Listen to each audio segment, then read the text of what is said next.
Merhaba arkadaşlar, kanalıma hoş geldiniz. Bugün sizlerle bu runner'a takım olan yastık modelini yapacağız. Sizler için 2 adet hazırladım. Birisi runner'da kullandığım 2 milimetre koton polyester karışımı ip. Diğer yastıkta bu şekilde penye ip kullandım. Sizler için 2 farklı iple denedim. Aynı ipleri kullanmak zorunda değilsiniz. Sadece farklı iplerde nasıl göründüğünü, ince ve kalın iple nasıl göründüğünü sizlere göstermek istedim. Bunu farklı iplerde, daha kalın, daha farklı iplerde kullanabilirsiniz arkadaşlar. %100 koton iplerde kullanabilirsiniz.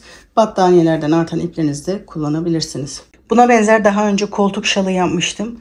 Takım olarak koltuk şalı da yapabilirsiniz bu modelden. Sehpa örtüsü, yastık, koltuk şalı şahane bir takım olabilir. Daha eski videolarda battaniye ya da koltuk şalına bakabilirsiniz arkadaşlar. Örnek böyle biraz kendini toparlayan bir örnek olduğu için biraz normalden daha fazla ip yiyor ama görüntüsü güzel arkadaşlar. Yastıklarımın ölçüsü 35'e 35 santim. Makrome iple olana yaklaşık 350 metre kadar ip gitti. Penye ipi içinde yaklaşık 280-300 metre civarında ip gitti püskülleriyle birlikte. Yastığımız yıkanabilir. İstediğiniz zaman çıkarıp yıkayabilirsiniz. Bu şekilde aşağıda boşluk bıraktık. Yastığımızı istediğimiz zaman çıkarıp yıkayabiliriz.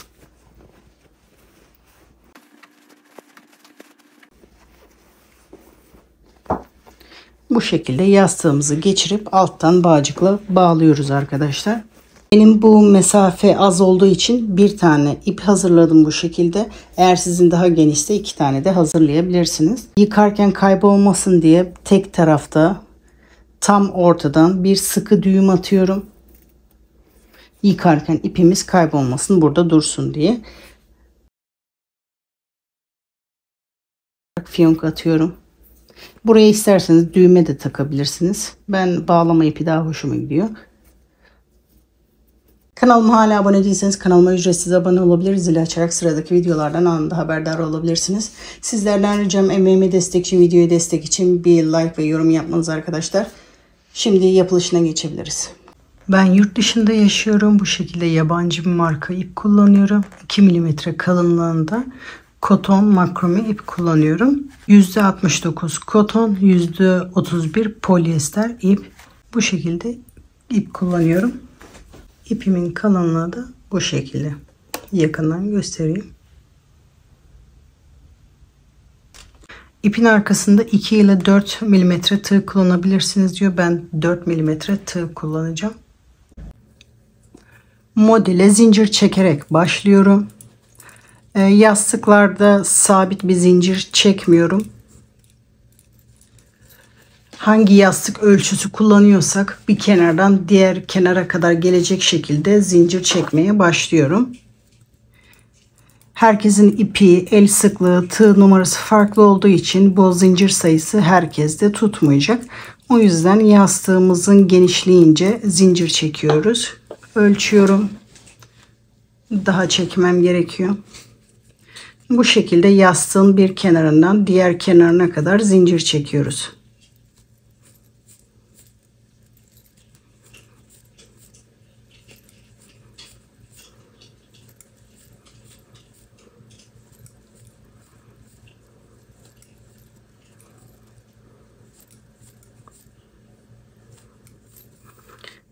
Tekrar ölçüyorum.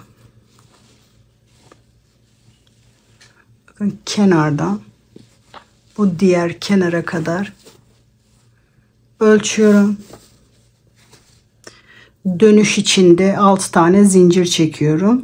Ekstra 1, 2, 3, 4, 5, 6 zincirimiz bu şekilde hazır. Şimdi üzerine örneği yapmaya başlıyoruz. Şimdi tığımı doluyorum. 1, 2, 3, 4, 5, 6, 7. zincirin içinde trabzan yapıyorum. Bir trabzan yapıyorum. Bir zincir. Tekrar aynı boşluk içerisinde bir trabzan daha yapıyorum. Arada 2 zincir. Tekrar aynı zincir içerisinde bu şekilde 2 trabzan daha yapacağım. Bu ortadaki zincir için 2 zincir çektik. Aynı zincir içerisinde bir trabzan daha yapıyorum. Şimdi buradaki gibi arada bir zincir. Tekrar aynı zincir içerisinde, aynı boşluk içerisinde bir trabzan daha yapıyorum. Her Bunu 4 zincirde bir bu şekilde yapacağız ve aralarda zincir çekmeyeceğiz. Diğer boşluğa giderken zincir çekmeyeceğiz. Sadece burada kendi aralarında çekiyoruz. Bakın hiç zincir çekmiyorum. Tığıma doluyorum. Arada 4 zincir atlıyorum. 1, 2, 3, 4, 5. zincire trabzanımı yapıyorum. Bir trabzan. Şimdi burayı yapmaya başladık. Arada bir zincir. Tekrar aynı zincir içerisinde bir trabzan daha yapıyorum. Bu şekilde 2 trabzan bir tarafa, 2 trabzan bir tarafa yapacağız. Arada 2 zincir. Şimdi arada 2 zincir. Tekrar tığıma doluyorum. Aynı boşluk içerisinde trabzan yapmaya başlıyorum. 1. Arada bir zincir. Tekrar aynı boşluk içerisinde bir trabzan yapıyorum. İkinci aşamadakini de yaptık. Şimdi aynısını 4 zincir bırakıp tekrar yapıyoruz. Hiç zincir çekmiyorum. Tığıma doluyorum. 1, 2, 3, 4, 5. zincire tekrar aynı işlemi yapıyoruz. Bir trabzan, bir zincir, tığıma doluyorum. Tekrar aynı boşluk içerisinde bir trabzan daha yapıyorum. Arada 2 zincir, tekrar tığımı doluyorum. Aynı boşluk içerisinde bir trabzan yapıyorum. Arada bir zincir, tekrar aynı boşluk içerisinde bir trabzan daha yapıyorum. İlk sırayı bu şekilde yapıyoruz. Zincir çekmiyorum, tığıma doluyorum. 1, 2, 3, 4 zincir boşluk bırakıyorum. 5. zincirde trabzan yapıyorum. Arada bir zincir, tekrar aynı boşluk içerisinde bir trabzan. Arada 2 zincir, tığıma doluyorum. Şimdi diğer taraftaki 2 trabzanı yapıyorum. 1, tekrar arada bir zincir, aynı boşluk içerisinde bir trabzan yapıyorum. Bu şekilde ilk sıramızı oluşturuyoruz. Bu şekilde sıra sonuna kadar yapalım. Tekrar ölçüyorum kenardan diğer kenara kadar. Burada biraz zincir arttı. Onu yapmayacağım. Bu kadar uzunluk benim için yeterli. Bu kalan zinciri sökebiliriz. Şimdi tek tarafı bitirdim. Diğer tarafa geçiyoruz. Hiç zincir çekmeden burada tekrar bu sırada yaptığımız aynı işlemi bu tarafa yapmaya devam ediyoruz. Tığımı doluyorum. Hiç zincir çekmiyorum. Bu aynı zincirde bir trabzan, bir zincir, tekrar bir trabzan, arada 2 zincir, tekrar bir trabzan, arada bir zincir, tekrar aynı boşluk içerisinde bir trabzan. Yani burada yaptığımız aynı işlemi bu tarafa da yapıyoruz. Diğer sıradaki gibi hiç zincir çekmeden sıradaki bu battığım zincirin içine gelerek trabzan yapıyorum. Bir trabzan, bir zincir, bir trabzan, 2 zincir, bir trabzan, bir zincir, tekrar aynı zincir içerisinde bir trabzan yapıyorum. Bakın bu taraftaki aynı işlemi buraya yapıyoruz. Hiç zincir çekmeden tığıma doluyorum. Sıradaki battığım zincire batarak bir trabzan, bir zincir, tekrar aynı boşluk içerisinde bir trabzan, 2 zincir, tekrar aynı boşlukta bir trabzan, bir zincir, tekrar aynı boşlukta bir trabzan.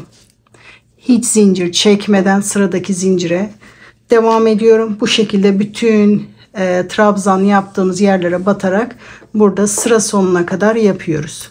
Sıra sonuna kadar geldim. Şimdi birleştirme aşamasına geçeceğim. Bakın sonuncu boşluğa da battım. Burada trabzanın yanındaki zincirin içinden bir ipimi alıyorum.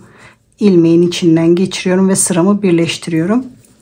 Şimdi bu yastıkta diğer yastıklarda yaptığımız gibi hep bu şekilde dönmeyeceğiz. Bu örneği verebilmek için bir sıra ters, bir sıra düz yapmamız gerekiyor. Yani hep aynı yönde gitmeyeceğiz. Şimdi ters çeviriyorum. Bu sefer tersine doğru gidiyorum. Bakın. Böyle gelmiştim, birleştirmiştim. Normalde böyle devam etmem gerekiyordu. Ama ters çevireceğim. Diğer yöne doğru gideceğiz. Şimdi kaydırma yaparak bu ikinci trabzanın oraya kadar iz sürme yapacağım. Trabzanın tepesinden beri ipimi alıyorum. İlmeğin içinden geçiriyorum. Boşluktan ipimi alıyorum. İlmeğin içinden geçiriyorum. İz sürme yapıyorum. Bu trabzandan başlamam gerekiyor. Trabzanın arkasından beri ipimi alıyorum. Bir sık iğne yaparak başlıyorum. 1, 2, 3, 4. Tığıma doluyorum. Bakın burası V trabzan olan yer. V trabzanın içinde bir trabzan yapıyorum. Arada 2 zincir. Tekrar bu V trabzanın içinde bir trabzan yapıyorum. Bir zincir. Tığıma doluyorum. Bakın buradaki V trabzanın diğer tarafındaki trabzanın arkasından beri bir trabzan yapıyorum. Diğer sıradaki gibi hiç zincir çekmeden tığıma doluyorum. Bakın 1, 2, yani bu V trabzanların arkasından beri yapacağız. İkinci trabzanın arkasından beri ipimi alıyorum. Bir trabzan yapıyorum. Bir zincir. Bu V trabzanın içinde bir trabzan yapıyorum. Arada 2 zincir. Tığıma doluyorum. Bakın V trabzanın içinde bir trabzan yapıyorum. Bir zincir. Bu V trabzanın diğer tarafındaki trabzanın arkasından beri bir trabzan yapıyorum. Tığıma doluyorum. Sıradaki V trabzanın sağ tarafındaki trabzanın arkasından beri ipimi alıyorum. Bir trabzan yapıyorum. Bir zincir. Boşluğun içinde tekrar bir trabzan. Arada 2 zincir. Boşluğun içinde tekrar bir trabzan. Bir zincir ve trabzanın arkasından beri bir trabzan. Bütün bu trabzanların tepesine aynı işlemi yapıyoruz. Sıra sonuna kadar bu şekilde yapalım. Sonra diğer tarafa geçelim. Sıra sonuna kadar geldim. Şimdi sıramı dönüyorum. Bu sefer diğer taraftaki trabzanlara aynı işlemi yapıyoruz. Bakın burası kenar kısmı. Hiç zincir çekmiyorum. Tığıma doluyorum. Bu taraftaki V trabzanın arkasından beri trabzanımı yapıyorum. Bir zincir. Bakın burası V trabzan olan yer. Burada bir trabzan. 2 zincir. Tekrar V trabzanın içinde bir trabzan yapıyorum. Bir zincir. Trabzanın arkasından beri bir trabzan yapıyorum. Tığıma doluyorum. Sıradaki trabzanların oraya gidiyorum. Burası V trabzan. Yani ikinci trabzanın arkasından beri bir trabzan yapıyorum. Arada bir zincir. Bu boşlukta 2 zincir çektiğimiz yerde bir trabzan. 2 zincir. Boşlukta tekrar bir trabzan. Bir zincir. Ve bu V trabzanın diğer tarafta trabzanın arkasında bir trabzan yapıyorum. Bu şekilde sıra sonuna kadar yapalım. Sıra sonuna kadar geldim. Burası benim başlangıç yerim. Bakın burada başlamıştım 4 zincir çekerek. Burası da kenar kısmı. Diğer kısımda oralara batmıyoruz. Bakın trabzanın yanında buradan 3. zincire batıyorum ve arada bir zincirde aradaki boşluk için kalıyor. 3. zincirin içinden ipi alıyorum ve ilmeğimi birleştiriyorum. Bu şekilde devam etmiyoruz. Tersine çeviriyoruz. Tersinden devam ediyoruz. Bu en son yaptığım trabzanın tepesinden beri batıyorum. İz sürme yapıyorum. Boşlukta batıyorum. İz sürme yapıyorum. Ve bakın burası V trabzan olan yer. Trabzanın arkasından beri bir sık iğne yaparak sıraya başlıyorum. Şimdi artık bundan sonrası hep aynı olacak. Diğer sırada yaptığım gibi 4 zincir çekerek başlıyorum. Burası V trabzanın arasında olan 2 zincir çektiğimiz boşluk yer. Burada bir trabzan yapıyorum. Arada 2 zincir. Boşlukta tekrar bir trabzan. Arada bir zincir. Trabzanın arkasından beri bir trabzan yapıyorum. Hiç zincir çekmiyorum. Bakın sıradaki olan yere geliyorum. Burada V trabzanlar artık daha belirgin olacak. V trabzanın arkasından beri bir trabzan. Bir zincir.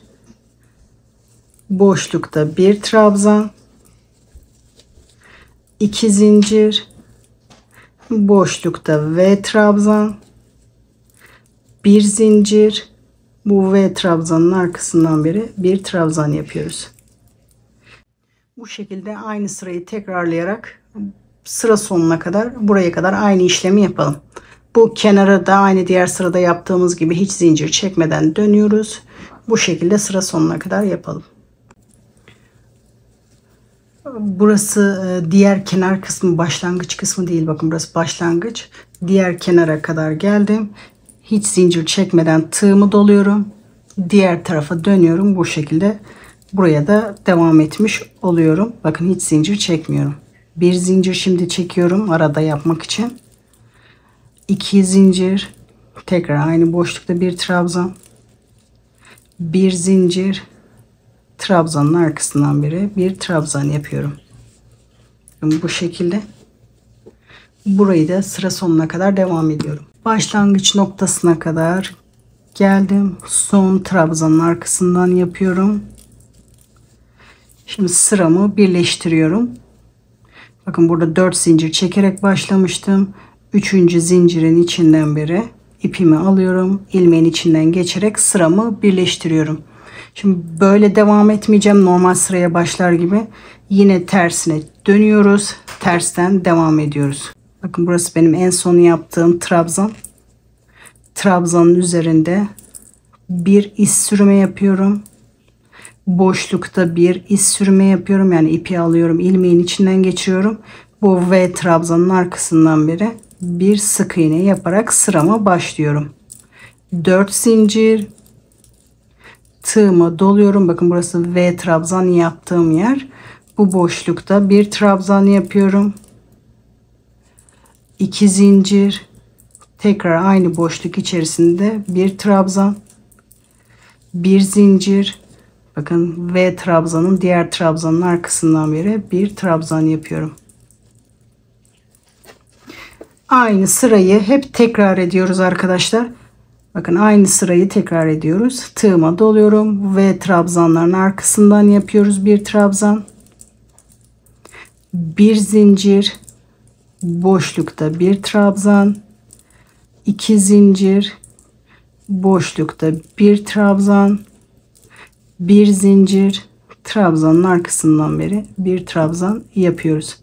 Bu şekilde sıra sonuna kadar, bu başlangıç noktasına kadar aynı devam ediyoruz. Bakın yastığımız oluşmaya başladı. Şu anda geniş duruyor ama yaptıkça bu biraz daha toparlanacak. Bu şekilde sıra sonuna kadar yapıyoruz. Hep aynı sırayı tekrar ediyoruz. Bu şekilde yastığımızı ölçüyoruz. Bu sonunda bir sıra kalacak şekilde yastığımızı aynı bu son sırayı tekrar ederek yapmak istediğimiz uzunluğa kadar yapıyoruz. Şimdi yastığımı yapmak istediğim uzunluğa kadar yaptım. Böyle yastığın altından ölçüyorum. Böyle bir sıra eksik gibi yapıyorum. Çünkü şöyle hafif esneterek üzerine geçireceğiz. Bu şekilde bir sıra eksik görünene kadar yaptım. Şimdi bu alt kısmını yapacağız. Birleştirme aşamasına geçiyoruz. Tam kenarda bitiyor. Bu iki ucu birbirine bu şekilde denk getiriyorum. 3 zincir. Bu V trabzanın tam ortasından, karşıdaki V trabzanın tam ortasından ipimi alarak bir sık iğne yapıyorum. Ortada yastık geçecek kadar mesafe bırakacağım. Kenarları birleştireceğim. Yaklaşık 3 tane birleştirdiğim zaman ortada bu kadar mesafe kalıyor. Bu da benim yastığı geçirmek için yeterli. 4 zincir. İkinci uçları birleştiriyorum. Bakın öndeki V trabzanın ortasından, arkadaki V trabzanın ortasından bir ipimi alıyorum. Bir sık iğne yapıyorum. 4 zincir. Sıradaki V trabzanların ortasından beri ikisini birleştirerek bir sık iğne yapıyorum. Bu şekilde üçünü birleştirmiş oluyorum. Bunları ikisini birlikte yaptım. Şimdi bu yastık geçecek mesafeyi tek olarak buraya kadar geleceğim. 4 zincir. Sıradaki V trabzanın orada bir sık iğne yapacağım ama tek tarafa yapacağım, karşı tarafa yapmayacağım. Burası boşluk kalacak. 4 zincir.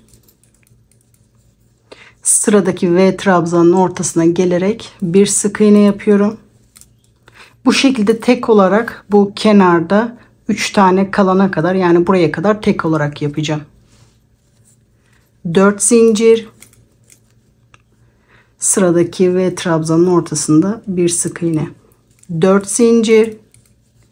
Sıradaki V trabzanın ortasında bir sık iğne. 4 zincir. Sıradaki V trabzanın ortasında bir sık iğne yapıyorum. Şimdi 3 tane kenarda kaldı. Bu 3 taneyi karşı taraftaki ile birlikte yapmaya devam edeceğim. 4 zincir. Sıradaki V trabzan ve karşıdaki 3. V trabzanın ortasından beri ikisini birlikte bir sık iğne yapıyorum. 4 zincir. İkisini birlikte ortadan bir sık iğne yapıyorum. 4 zincir. İkisinin birlikte V trabzanın ortasından beri bir sık iğne yapıyorum. 2 zincir yapıp bu ortada bir sık iğne yaparak burada birleştiriyorum. Bir zincir çekerek ipimi burada kesiyorum. Sonra ipi arkada saklıyoruz. Şimdi bu ortada yastık geçecek kısmı, diğer kısmında toparladık. Şimdi bu taraf kaldı. Yastığın diğer tarafını çevirip bu kısmı da zincir yapıyoruz ve toparlıyoruz ağız kısmını. Bir zincir çekerek başlıyorum. En son burada ikisini birlikte yapmışım. İkisini birlikte yaptığım yerdeki sık iğnenin içinden beri ipimi alıyorum. İlmeğin içinden geçirerek ipimi burada sabitliyorum. Şimdi burayı da tek taraf olarak bu tarafa doğru gideceğiz. Aynı burada yaptığımız işlemi yapacağız. 4 zincir, 1 2 3, bu ipi de hep arada dolaştırıyorum. 4, sıradaki V trabzanın ortasında bir sık iğne yapıyorum. 4 zincir. Sıradaki V trabzanın ortasında bir sık iğne yapıyorum. 4 zincir. Sıradaki V trabzanın ortasında bir sık iğne yapıyorum. 4 zincir. Bu şekilde bu ikisini birlikte yaptığımız noktaya tek olarak yapıyorum. 4 zincir. Sıradaki boşlukta bir sık iğne. 4 zincir. Ve burada ikisini birleştirdiğim yere gelerek sık iğnenin ortasından beri ipi alıyorum. İlmeğin içinden geçiriyorum. Bir zincir çekerek ipimi burada kesiyorum. Sonra bu ipi arkada saklıyoruz. Püskül yapılışına geçebiliriz. Püskül yaparken ben elimde yapacağım. İlk önce şu kadar uzunlukta 2 parça ip kesiyorum.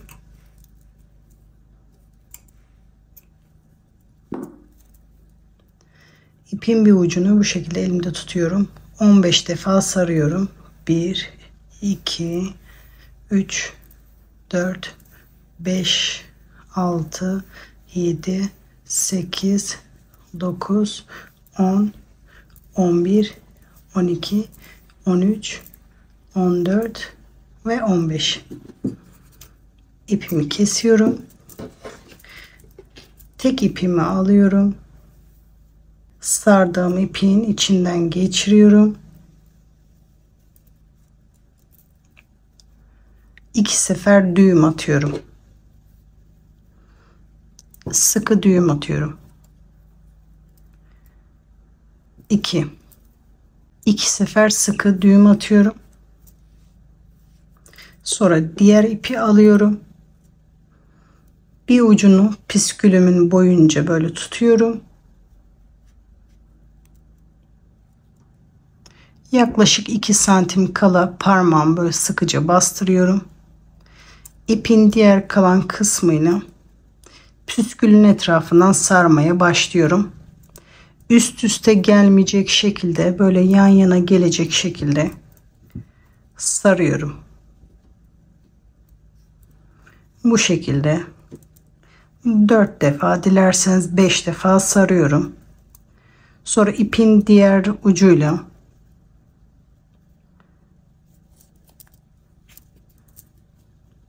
iki sefer düğüm atıyorum. 300,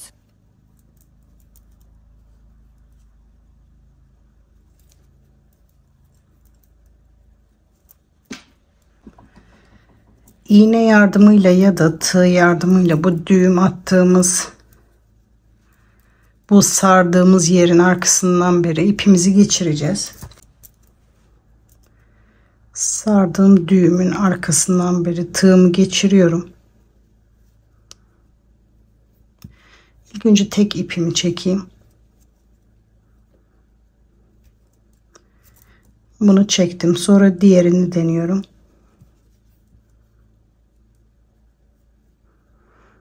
Diğerini de çektim.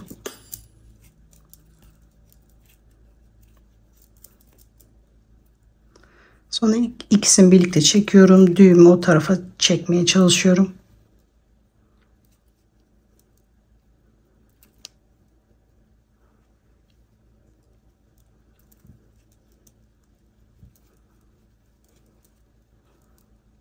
Ve bu şekilde oluyor. Sonra püskülümüzün boyunu da ayarlıyoruz.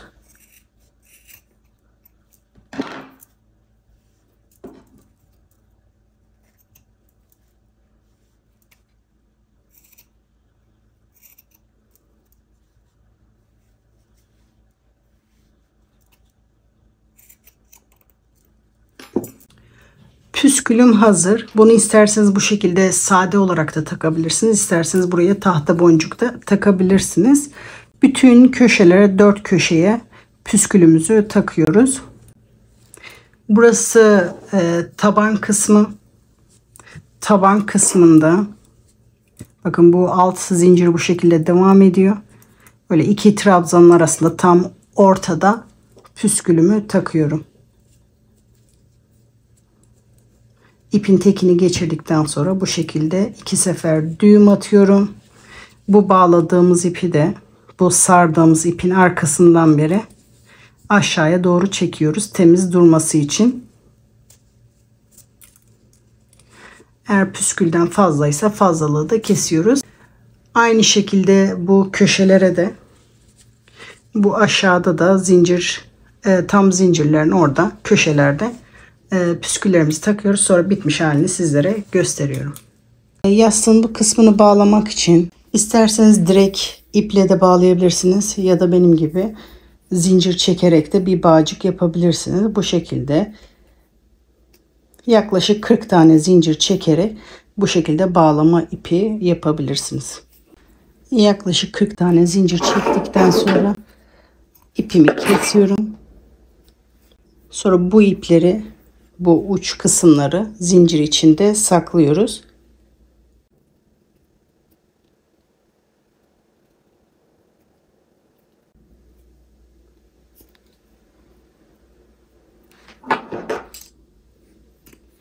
İki ucu bu şekilde hazırlıyoruz. Benim bu mesafe az olduğu için bir tane ip hazırladım bu şekilde. Eğer sizin daha genişse 2 tane de hazırlayabilirsiniz. İpimiz yıkarken kaybolmasın diye tek tarafta tam ortadan bir sıkı düğüm atıyorum. Yıkarken ipimiz kaybolmasın, burada dursun diye bağlayarak fiyonk atıyorum. Buraya isterseniz düğme de takabilirsiniz. Ben bağlama ipi daha hoşuma gidiyor. Makrome iple yaptığım bu şekilde. Penye iple yaptığım görüntüsü de bu şekilde arkadaşlar. Umarım sizler de yaparken keyif almışsınızdır. Kanalıma hala abone değilseniz kanalıma ücretsiz abone olabilir. Zili açarak sıradaki videolardan anında haberdar olabilirsiniz arkadaşlar. Yapacak arkadaşlara kolay gelsin diliyorum.